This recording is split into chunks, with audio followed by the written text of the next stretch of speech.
Hej, nu vil jeg introducere de vigtigste begreber om elektricitet. Vi starter med ladning, og ladning det er den egenskab, som protoner og elektroner har. Og vi har for eksempel protonen, som har en positiv ladning, og vi har elektronen, som har en negativ ladning. Og hvis vi tænker på atomer, så har vi der protoner og neutroner inde i kernen, hvor protonerne har den positive ladning, neutronerne neutrale, og så udenom kernen, der er der så alle elektronerne, som har den negative ladning. Ladningen af protonen er sådan den mindste ladning, vi kan have enkeltstående. Vi kalder den elementarladningen, og den har så protonen har en ladning på 1 elementarladning. På samme måde elektronen har en lige så stor ladning, bare med det modsatte fortegn, altså minus 1 elementarladning. Når vi snakker om ladning, så har vi et symbol for ladning. Altså den fysiske størrelse her, den hedder så Q. Og i nogle bøger bruger man stort Q. Så har vi enheden for ladning. Så der bruger man den, der hedder Coulomb, opkaldt efter fysikeren Coulomb, og den skrives med et stort C. Så symbolet for den fysiske størrelse er Q, og enheden er stort C. Hvis vi nu så tager elementarladningen, så er den meget, meget, meget lille. Og det kan vi se her, fordi at hvis vi siger, hvor stor er elementarladningen i den enhed her, Coulomb, som vi arbejder med, så er den 1,6 gange 10 minus 19 Coulomb. Det vil sige meget, meget lille ladning, der kommer med hver enkelt elektron. Men fordi der er så mange af dem i en ledning, når strømmen løber, så får vi så alligevel noget, som vi kan måle fornuftigt i Coulomb. Hvis vi nu skal se på lidt mere om ladning, så har vi, at de kan enten frastøde hinanden eller tiltrække hinanden. Hvis vi nu tager 2 protoner, så vil de frastøde hinanden, og det samme ved 2 elektroner. Så de vil også frastøde hinanden lige så meget.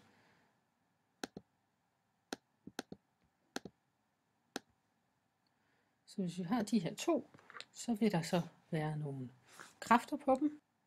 Og det vil sige, at de her protoner, når jeg tegner kræfterne ind, og de vil så frastøde hinanden, og elektronerne vil også frastøde hinanden. Noget, der har samme ladning, frastøder altså hinanden. Til gengæld, hvis vi har modsat ladning, så positiv ladning for protonen og negativ ladning for elektronen, vil de tiltrække hinanden. Hvis vi nu så ser på strømstyrke, så har det noget at gøre med, hvor mange elektroner, der bevæger sig i en ledning. Så hvis den gule her er ledningen, og så de blå, det er elektronerne, så har vi så, at der løber en strøm, når der er en ladning her, der bevæger sig gennem ledningen. Forudsætningen for, at ladningen kan bevæge sig, er, at der er et kredsløb. Nu har jeg tegnet et kredsløb her, så jeg har forbundet hele ledningen, og så kan vi se her, at elektronerne vil kunne køre hele vejen igennem, det vil sige bevæge sig her fra spændingskilden over rundt her og tilbage igen. Hvis der ikke er et sluttet kredsløb, kan strømmen ikke løbe, så der skal ligesom ikke være en åben ende, så løber der ikke noget strøm i ledningerne.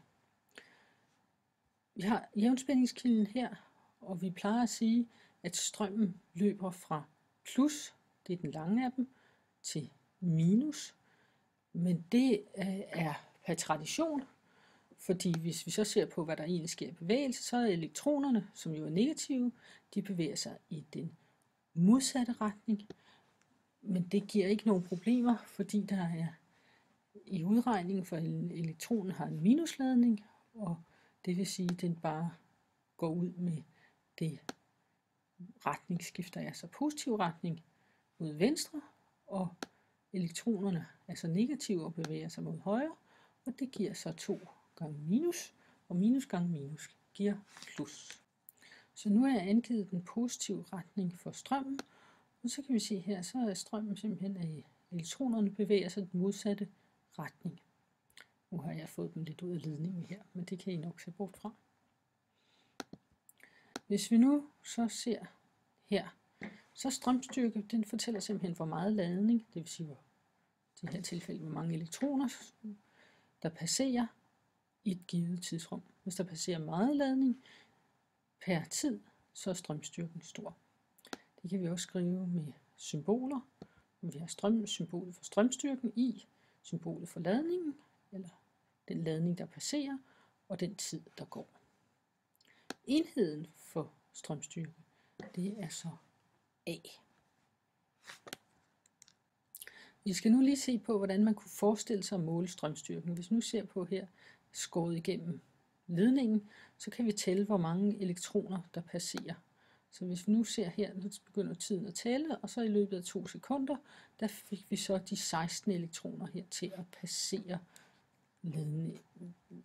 de her tværs. Så hvis det regner ud, så siger vi, at der er 16 elektroner, de har hver elementarladningen. Så skal vi have sat et minus på, fordi der kun er den ladning er negativ. Og så tog det 2 sekunder for dem at passere heroppe. Hver elementarladning er så 1,6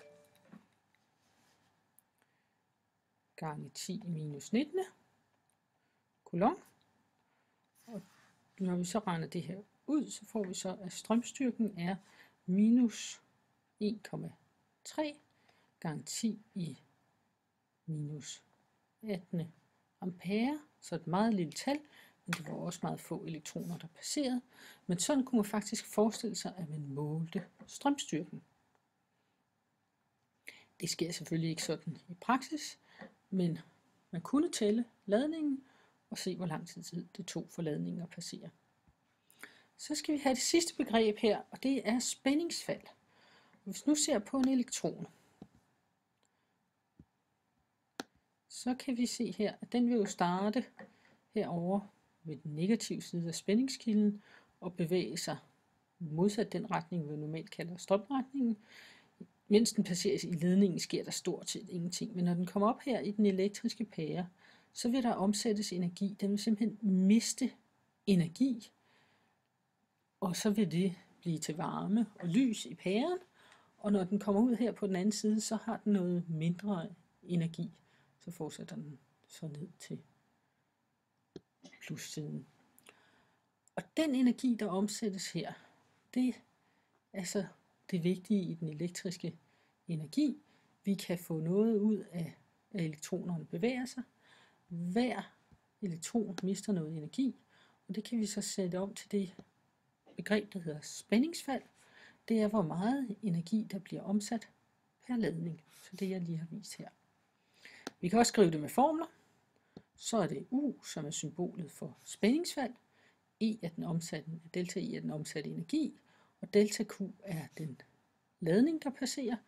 Så kan vi så se, hvor meget energi, der passerer i forhold til, hvor meget ladning. Så vi kan få et stort spændingsfald, enten ved, at der er meget energi, eller lidt ladning, der passerer. Til sidst så er det lige vigtigt at huske, at enheden for spænding er volt. Og nogle af jer er nok vant til at snakke om voltene og ampererne. Det kan vi ikke så godt lide. Vi vil hellere have, I siger spændingsfald, som er den fysiske størrelse, man måler i volt, og sige strømstyrke, når I måler noget i ampere. Det var introduktionen til ladning, strømstyrke og spændingsfald.